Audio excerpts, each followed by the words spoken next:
بلد بود وقتی یک قاشق توی ظرف هست آن را همیشه طرف معشوقش بگذارد. بلد بود از صدای آب بفهمد که کی باید حوله به دست پشت در حمام بایستد. بلد بود سر کدام آهنگ صدا را بلند کند چون او آن را بیشتر دوست داشت.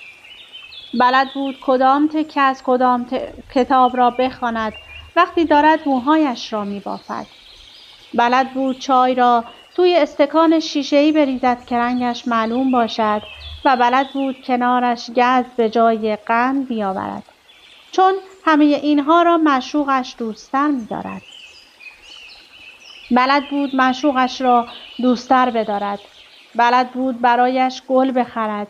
بلد بود برایش حرف بزند. بلد بود بخنداندش.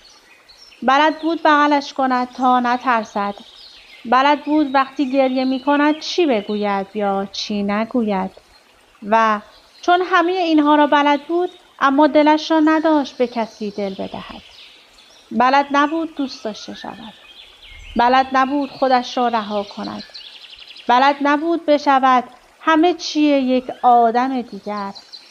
بلد نبود بگذارد کسی